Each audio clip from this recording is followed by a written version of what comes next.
What's up, guys? This is EJ Holland with the Wolverine back for another YouTube Live. Wednesdays, we do it in the chat, answering all your Michigan recruiting questions ahead of National Signing Day, which is exactly 1 week away. So now is a perfect time to subscribe to the Wolverine.com.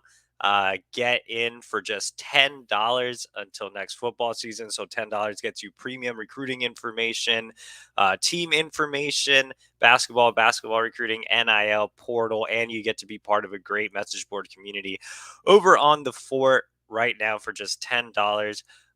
That's $10 until August of 2023. So a full year. And if you're already a subscriber, you can gift a subscription for Christmas. It's the perfect Christmas gift.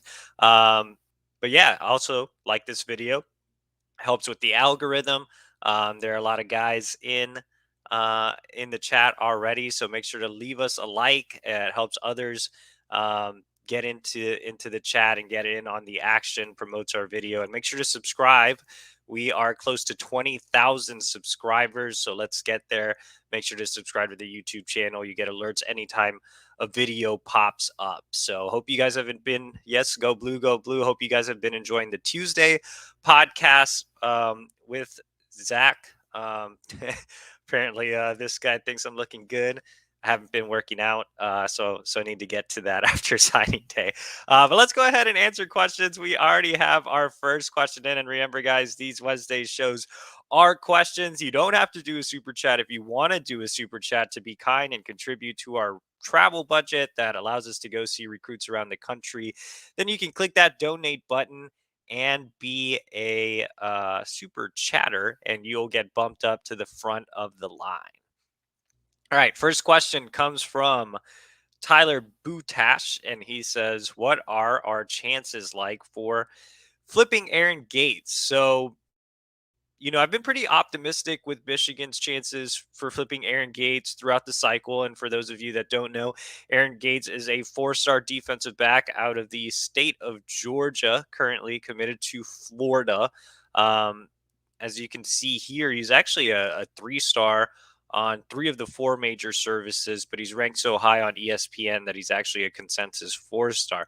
I can tell you that Michigan values him much more than the services value him. He's been the top nickel target for basically an entire year. Steve Klingscale has been recruiting him dating back to his time at Kentucky. So this is a kid that has been a top of the board priority. Now, last week, Jim Harbaugh made an in-home visit along with Klingscale and defensive coordinator Jesse Minter.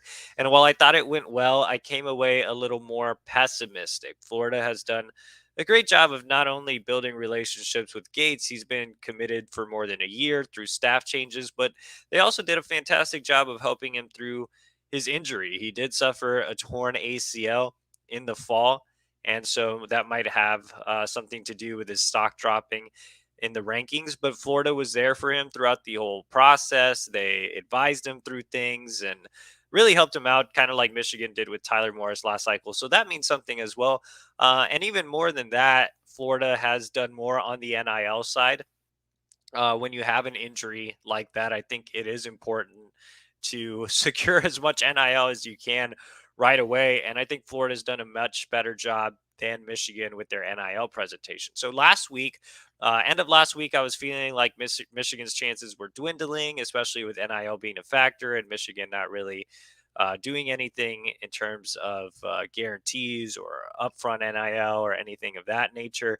But Steve Klingscale did fly back out to Georgia. I believe it was Monday that he was back out there meeting with Gates and his family. So Michigan's not going down without a fight. They've had plenty of opportunities to try to seal the deal. They haven't been able to get it done. Things did look bleak earlier in the fall as well, and they got him back on campus for another unofficial visit for the game against Illinois. So Michigan's been right there. They just haven't been able to do it. I think the NIL is going to be too much to pass up for Florida. So we'll see how it kind of shakes out. I mean, kudos to Klink for continuing to recruit Gates as long as he has and getting him on campus as many times as he has. But we'll see. I think right now, if I had to pick a percentage. It'd be on the lower end, probably like 30%, but not completely dismissing Michigan just yet. Let's go ahead and go down to Zachary Siegel. He says, any word on a certain 2023 running back committed to Notre Dame? So, as you guys may have seen, it's been popping up on social media and stuff. Michigan is back in contact with Jeremiyah Love, top 100 running back. Like you said, committed to Notre Dame. Michigan recruited him earlier in the cycle as a priority cornerback target. I do think he would have the opportunity to play on either side of the ball. Can't give away too many details there. Just know that there is at least some contact from the Michigan end. We'll see if it turns into something. Could be nothing. Could be something. Signing day always gives us reason to look into things. So, and our great producer Hutch has pulled up his profile, and you can see here again he's listed as a running back and ranked super high. I mean, top 100 on ESPN. 24/7 and Rivals, and just missed the cut for top 100 on three. So Jeremiyah Love is an elite player, an elite athlete on either side of the ball, and Michigan would love to flip him from the Irish. Remember, Michigan flipped Amarion Walker on signing day last year. Let's see if they can go 2 for 2 with Notre Dame commits. Let's go ahead and go down to Matthew Kistler. He says, give us 3 signing day surprises. That seems to be Jim Harbaugh's special lately. Yeah, obviously last cycle was awesome, man. We had a lot of flips coming in, and just some unexpected guys sign, and you had some coaching changes that allowed Michigan to get guys like Derek Moore, and like I said, they flipped Amarion Walker from Notre Dame, and it was just a lot of fun. I'm not sure we'll have 3 surprises this cycle, or I'm not really sure it'll be that chaotic like it was last year. But I do think Michigan is, poised to pull off at least a surprise. I mean, we just talked about Jeremiyah Love. That could be something to continue to monitor. I mean, there's been coaching changes, so Michigan could low key be working on some guys. I'm interested to see if they sneak in some guys for this last weekend before the dead period. So can't say that I can give 3 surprises, but I will say that it's something that you definitely can't rule out with the way Michigan closed last cycle. Let's go ahead and go down to Newberry. He says, with Illinois losing their DC, is Jyaire Hill a lock? So on 300 defensive back, Jyaire Hill, obviously a large topic of conversation this week. Jim Harbaugh made an in-home visit on Monday. Brett Bielema, Illinois' head coach, was in last week. This has been consistently a Michigan-Illinois battle that has seesawed back and forth since the beginning of the calendar year. But I think Michigan peaked at the right time. They got his final visit of the football season, so he was on campus for the game against Illinois. Like I said, happened to be for the game against Illinois and happened to be a Michigan win. So I think that helped. And then Jim Harbaugh getting the in-home right after Bielema, I think helped as well.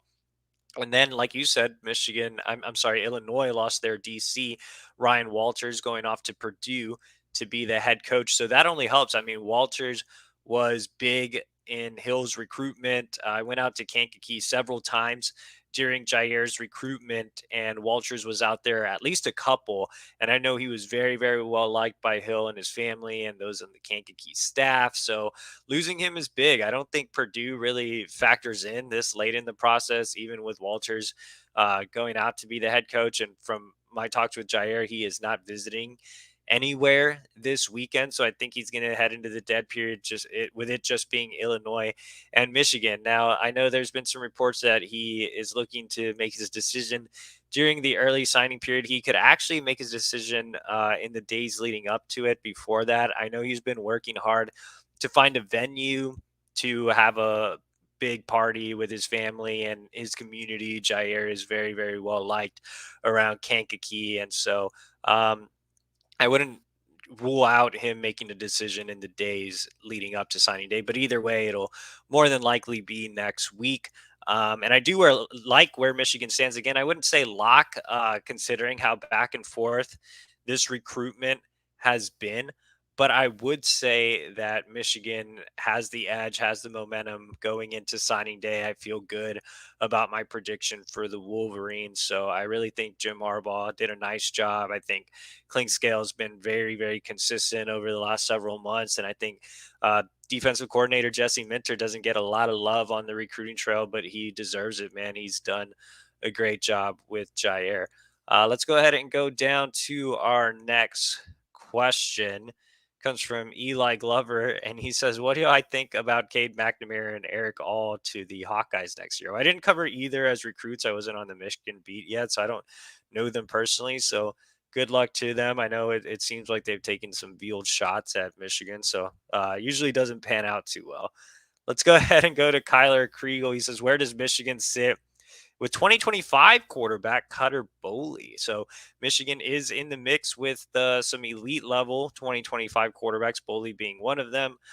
Bryce Underwood, Ryan Montgomery are two others in the 2025 recruiting class that are in the early top 100 on the consensus that have visited. So Boley's been to Michigan a couple of times actually, and you see his recruiting profile here.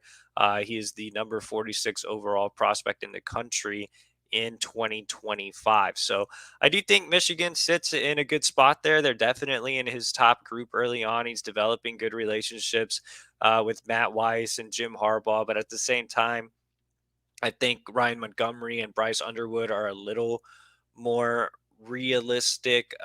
Boley has a lot of SEC options as well. And with him being a Lexington kid, I do think that it's more likely that he ends up in the SEC. But Michigan is there right at the top. Like I said, he's visited a couple of times. He has great relationships with the staff early on. He's done these visits on his own dime. So the staff really likes him too. I mean, he's right up there with Montgomery and Underwood. So Boley definitely one to keep an eye on as we look at quarterbacks of the future. Let's go ahead and go down to Evan Corson. He says, "Any chance to flip Jacoby Johnson? And has a player ever committed to a school after changing a visit to another school?" So let's start off with Jacoby Johnson committed to Oklahoma. Haven't heard much buzz there. I do think he fits the Michigan bill. He could potentially be one of those surprises just because, like I said, I think he's a Michigan type of kid, really strong academic student, but it is hard to get guys out of Oklahoma. I know Michigan did that with Dax Hill a few years back, but it is historically difficult to get in-state guys away from the Sooners. But I do think Jacoby genuinely has liked Michigan. He really has a good relationship with Steve Clinkscale as well, but haven't heard anything. I do love him as a prospect, though, so that would be quite the pleasant surprise. And has a player ever committed to a school after changing a visit to another school? Yeah, that's happened. I mean, recruiting's pretty wild. Visits change all the time. And I mean, you see that and I'm usually cautious to report visits. I'll say tentatively visiting or planning to visit or scheduled to visit because visit plans just change so much. But yeah, there's been guys that have committed after switching up visits or deciding to take their visits later. I mean, you're dealing with 16, 17-year-old kids that are changing their minds consistently. So yeah, I do think that that does happen. So, maybe not this late in the game, like we're a week out from signing day. But yeah, I mean, I don't think like an Arion Carter who has canceled his Michigan visit like three times is going to end up picking Michigan. But I do think, if it were earlier in the cycle, there could still be a chance for some movement with guys. But this late, if they're not visiting Michigan this weekend and haven't visited Michigan at all, then that or for some time, that usually doesn't spell good news. Let's go ahead and go down to some characters that I don't understand. Is Trey Pierce committing in an hour? So Trey Pierce could be making a decision at some point in the near future. I don't know if he's put out an announcement date or not. I'm not big on Instagram, so I haven't checked that. I know he hasn't put anything out on his Twitter, but I will say that I feel good about Trey Pierce, and you see on three has him listed as Roderick. 3-star across the board minus rivals, which has him as a 4-star. I actually like that ranking. I think Trey is one of the more undervalued kids in this class. Remember, he's a late riser, former Wisconsin commit. Jim Harbaugh was in home yesterday. I think Jim Harbaugh's done enough to seal the deal. So I wouldn't be surprised if Michigan does come away with a commitment in the very near future. All right, let's go down to Jonathan Rogers, and he says, we're coming off two straight wins versus Ohio State, but they just picked up the number one wide receiver in the 2024 cycle. What do you think it'll take to gain ground with recruiting versus our biggest rival? So Michigan's done enough on the field, obviously. They've won back-to-back Big Ten titles. They are in the college football playoff again. They have a legit chance to get back into a rematch with Georgia in the national championship. So they've done enough on the field. I think it's just mostly away from the field. So a few different things that I guess Michigan can do. One is avoid the NFL drama with Jim Harbaugh. I know he's shut it down already, but if he just continues to shut it down, doesn't entertain any offers or anything, any interviews this offseason, that'll definitely be a plus. That was a big negative against Michigan early in the cycle.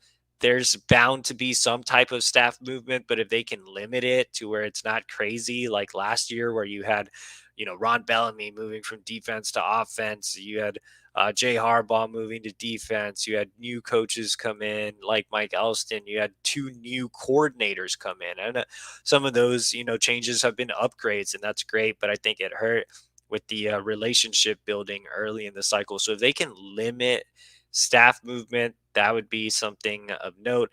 And then I think they definitely need to overhaul the recruiting department.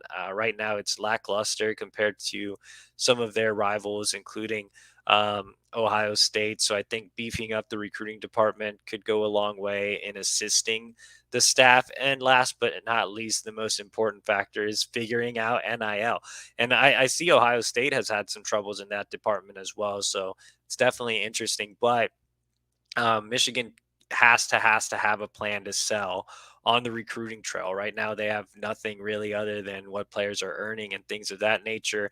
We have talked about a potential base salary that can be used as a selling point, and what I mean by base salary is, every player on the roster has a set amount of money they're guaranteed to make every year. So if it's 50,000, then if you stay 4 years, you're guaranteed to make $200,000 as a player at Michigan on top of what else you can make, with the deals you obtain with outside services. So that's something that they're working on.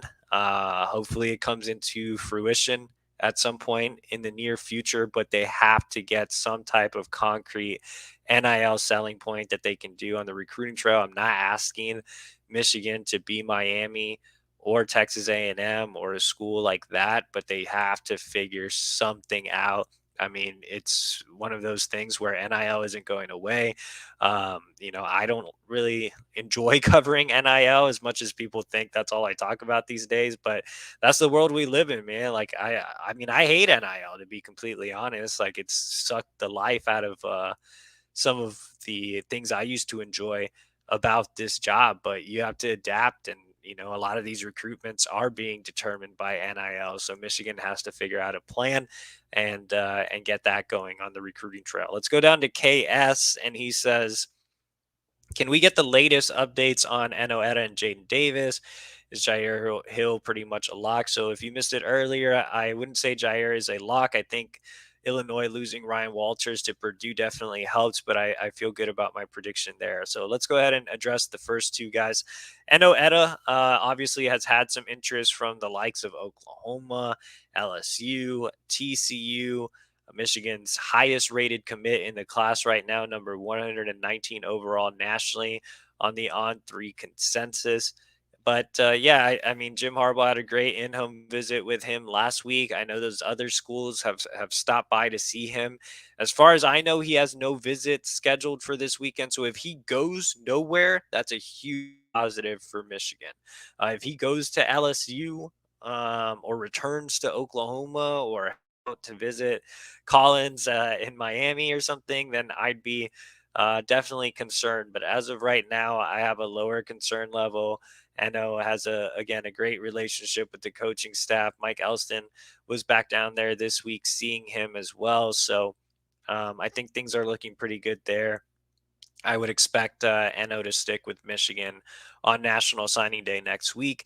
And then Jaden Davis, man, whew, it's been obviously a frustrating one to kind of sit back and wait for Jaden, the top 100 quarterback out of the 2024 recruiting class, Michigan's biggest target for next cycle. So Jaden originally set a commitment timeline of before the end of the calendar year. We are obviously quickly approaching that. It looks like January is now more likely. But it just keeps getting pushed back, and it's like one of those things where it's just super disappointing. So like, this is such a random analogy, but I'm a big boxing fan, and like there's always fights that are like about to be scheduled and then they're not scheduled, and you just are left with disappointment. That's kind of how I feel like everybody is with the Jaden Davis recruitment. So if it does go past the calendar year and we're into January and there's still no set date, like early January, then I will continue to be concerned. I think NIL could become a factor. You had Clemson stop by his school to visit him not too long ago. Tennessee stopped by his school the same day that Jim Harbaugh was there. So did Clemson. So, yeah, I think this is an interesting situation to watch. There's obviously something that's holding back Jaden from committing. On the flip side of the coin, not to sound too negative, I still think Michigan is the clear leader here. Like, what other school am I really scared of? Like, Clemson's recruiting other quarterbacks. I mean, Tennessee, they already have Nico coming in this cycle, 5-star quarterback. So, I mean, am I really afraid of North Carolina or Penn State? Like, no, not really. So, I mean, what other options am I scared of? If I'm Michigan, if I'm Michigan, I would honestly take a look at some other quarterbacks since this is taking a little longer than expected. Just so you don't end up with a Dante Moore type situation where you put all your eggs in one basket. And I know there's people that are going to say, well, it's still early. It's 2024. But yeah, you have quarterbacks flying off the board. I mean, Georgia has their guy. Bama has their guy. LSU has their guy. Ohio State has their guy. DJ Lagway just came off the board as well. I mean, quarterbacks are committing early. They're being leaders of the class. And Michigan hasn't had a quarterback leading the class since JJ McCarthy. They've gone back to back cycles with project quarterbacks. They had Alex Orji and Jaden Denegal. Last cycle, they had Kendrick Bell this cycle. So they need Jaden Davis to be that early leader, to be the guy leading the 2024 class. So I know it's definitely frustrating for everybody that it's taking so long.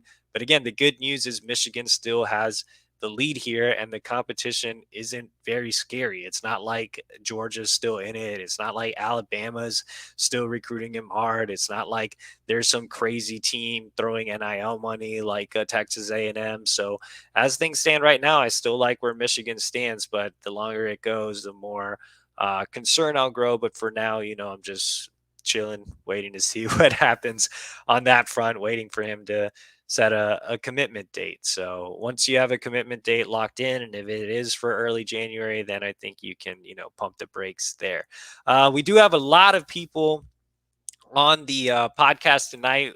We've increased to looks like 350 viewers live right now. So it's a great opportunity to remind you that you can sign up for the Wolverine.com if you are enjoying the show.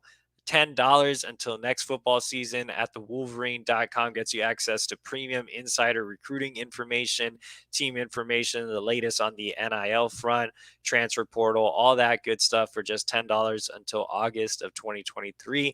Make sure to like this video. We should have, if there's 350 people in the chat, we should have 350 likes. So make sure to like the video.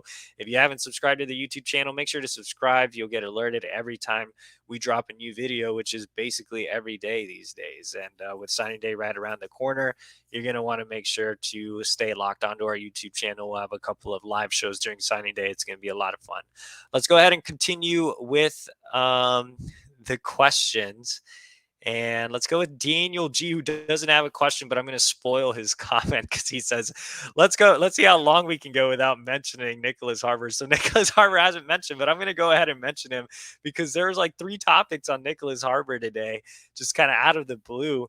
And look, just to give you all a quick update on Nicholas Harbaugh, not a lot has changed. He's made back-to-back visits to Maryland since the last time I saw him, which was only a few weeks ago. He has more officials coming up. He's not going to make a decision until the late period, so don't expect to hear anything from him during the early period here in December. He is waiting.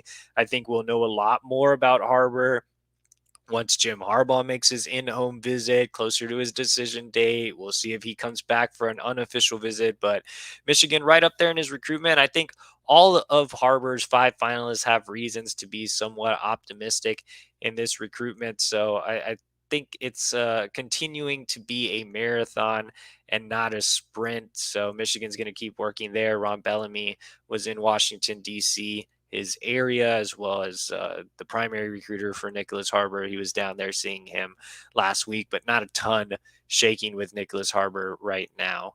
Okay, all right, we got our super chat. So, props on the use of the first use of the phrase low key that I don't find spurious. All right, I'm not exactly sure what your comment means, but I appreciate the super chat. Thank you. Maybe I look suspicious because I'm wearing my Santa Muerte hoodie.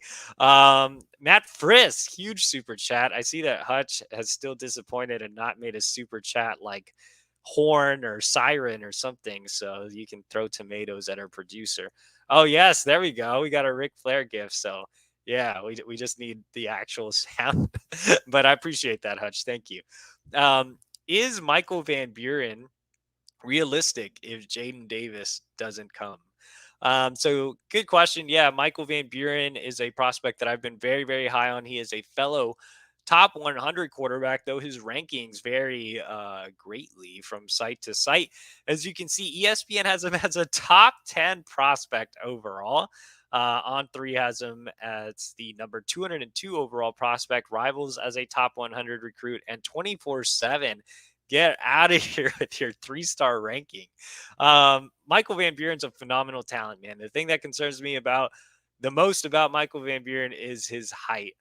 He is on the shorter side. I think 5'11 and a half may be a little generous, but he does have some of those Bryce Young capabilities. I covered Bryce Young closely as an underclassman when I was on the Texas beat and had an opportunity to see him play live in high school. And Van Buren has that kind of juice, man. He makes things happen with his legs. His escapability is terrific.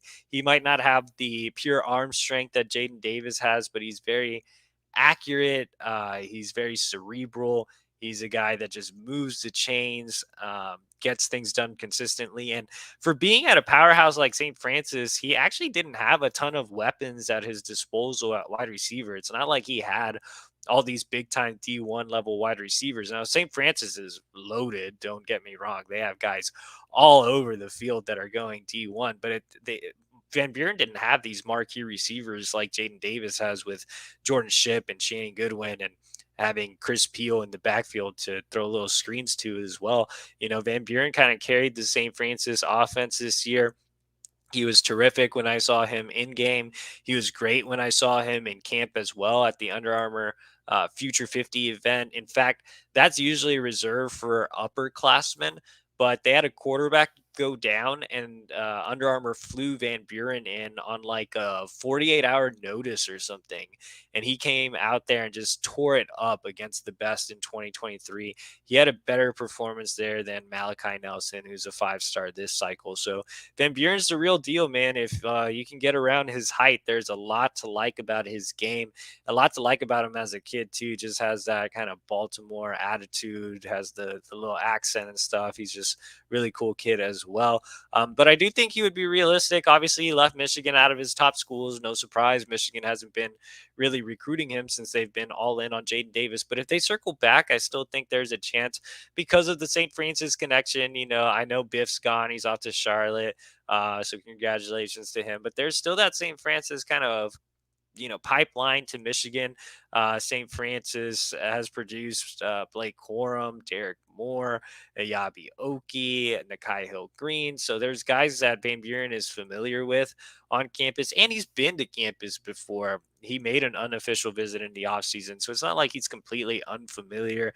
Plus, Michigan's a great program. They're coming off another successful season on the field. It's Jim Harbaugh. He played quarterback at Michigan and in the league. He's had success coaching quarterbacks at the highest levels. So, yeah, I do think Michigan could get back in it with Van Buren if things happen to fall through with Jaden Davis. But appreciate your super chat, Matt Frisk, with the big 9.99. We got another super chat, Brad G. No comment, just a super chat. So appreciate your contribution. Oh, look, Brad G came away with a question after all, and he says Jaden was aware of the NIL with Michigan this whole time. Why come this far and decide that it's a deal breaker? I'm not necessarily sure he's decided that it's a deal breaker as much as it might be getting pitched to him more and more. It might be becoming more relevant. Like someone asked me the other day, like, what do you think about the 2024 commits? Like, why aren't they really factoring NIL? It's because all these schools are so hyper focused on 2023 and finishing out the class and getting those guys NIL deals and late flips and all that stuff. So once the shift focuses in on 2024 and these guys start to get NIL deals, and I know quarterback's a little different, it's more of an accelerated process. But once we see the move to 2024, we'll see how much NIL affects the current commits that Michigan has in 2024, the top end targets like Jaden Davis. But again, I think it's more so because it's becoming more relevant to him. He's becoming more relevant. 2024 is becoming more relevant because 2023, for the most part, is about to be over. The December period has become the new February. Like it's National Signing Day on Wednesday. The late period is kind of just the late period. It doesn't have that same type of excitement that it normally has. That happens now in December. So, yeah, I just think maybe more schools have talked to him about it. Maybe he's taken a deeper look into it, especially with quarterbacks commanding as much NIL as they have been on the recruiting trail. But I think Michigan's biggest weapon when it comes to pitching NIL to Jaden Davis is JJ McCarthy, right? JJ has been key in this recruitment. He's been recruiting Jaden Davis to Ann Arbor. Jaden's family and JJ's family has spent extended time together on his visits out there. JJ and Jaden have bonded well. Jaden told me he looked up to JJ as a older brother type of figure. So JJ can pitch, hey, this is what I make at Michigan. If you're the starting quarterback here, your money will come. And not just the starting quarterback. JJ was making a decent NIL dollar even as a backup when he was a true freshman. So I think getting JJ to really sell what he's made, the NIL opportunities once you arrive on campus, and how important it is to maintain a culture. I think JJ's the guy that's going to help Harbaugh win this recruitment. Let's go down to Shadyville 03. And he said, we've heard for over a year now that Bellamy is an elite recruiter. When will he be able to land his first big recruit? Well, I mean, he was really key last cycle in helping Michigan get quite a few guys. A lot of that late stretch was Bellamy doing terrific work. Remember, he wasn't the wide receivers coach last year. He was in the secondary, and Michigan had a historic secondary haul. So I thought he landed quite a few of the highly ranked guys last year. I mean, he was in on the recruitments of Will, Zeke Berry, Keon Sabb. Like, I mean, he was all over the place last year. He flipped Amarion Walker from Notre Dame. Now, it has been a quiet cycle for Bellamy, but it's been a quiet cycle for the majority of the coaching staff. So I think Bellamy's going to be fine, man. He'll have a good 2024. There are a lot of talented 2024 wide receivers. I think the 2024 wide receiver class nationally is a lot stronger than the 2023 wide receiver class nationally. So I know there are some big time guys out there that I really like, like Jalen Brown that Michigan missed on. But I think 24 offers an array of options for Bellamy to land.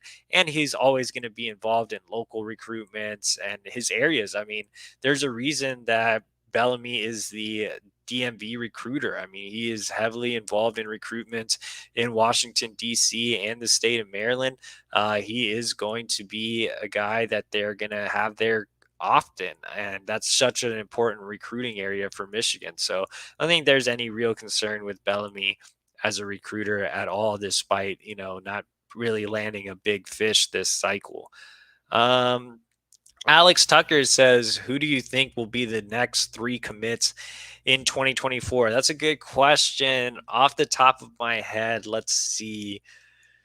Um, I'm gonna go with Blake Frazier would be one that comes to mind. He is a Michigan legacy. His father was actually Tom Brady's center at Michigan. He's had a couple of visits that he's really, really enjoyed. So I like where Michigan's trending with Frazier. I like where they're trending with Brian Robinson, on 300 edge out of Ohio.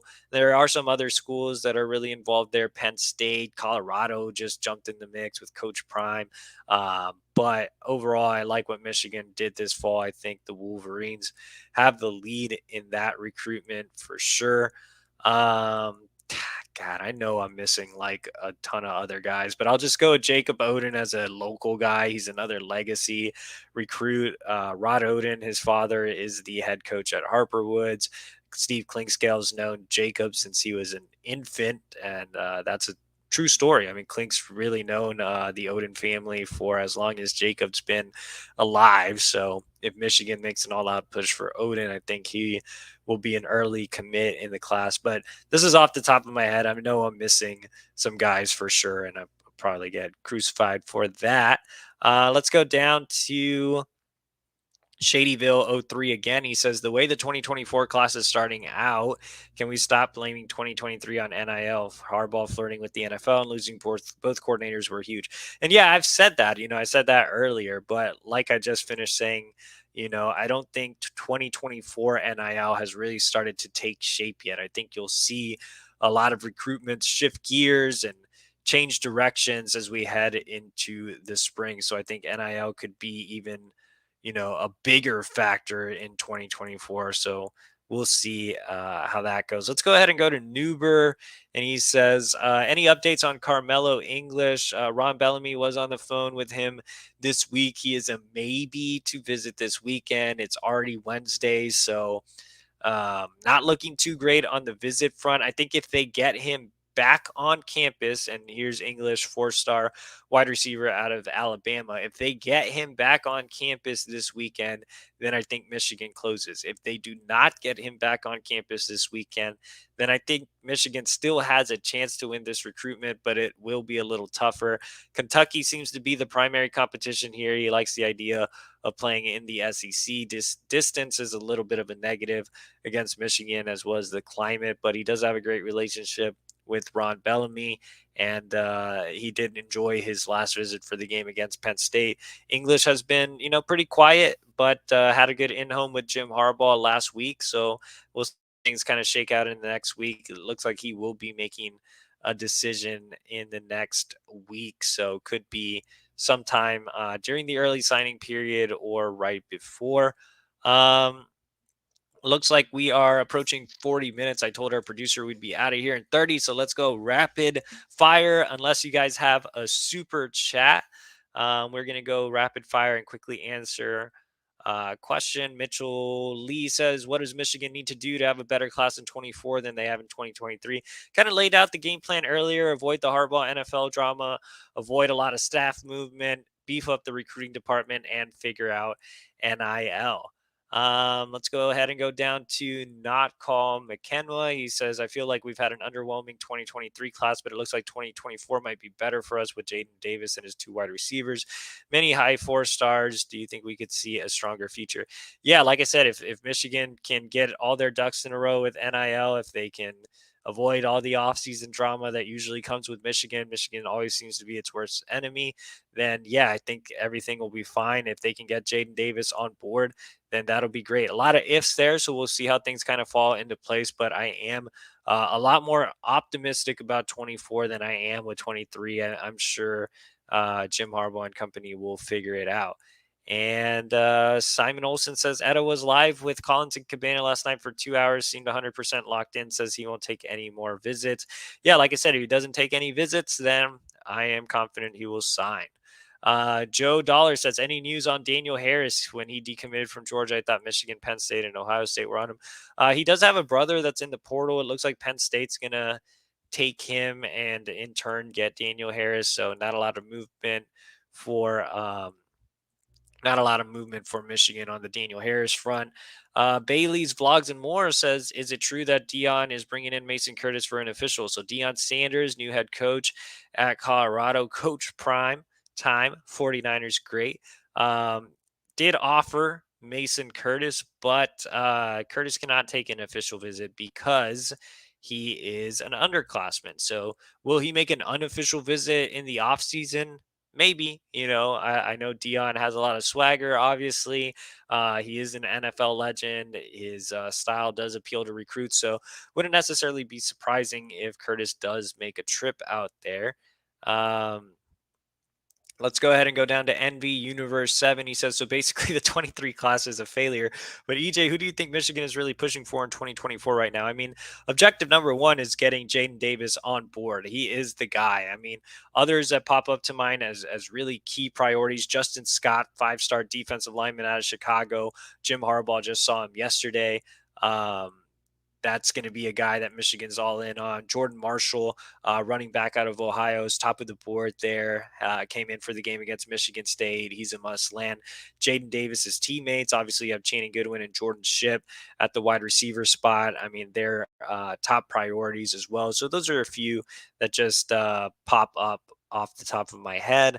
Let's go ahead and go down. Last question. Let's see. Last question. KS. He says, do you think there's a real chance with Justin Scott? So, like I just mentioned, Justin Scott is very, very high on Michigan's wish list for next cycle.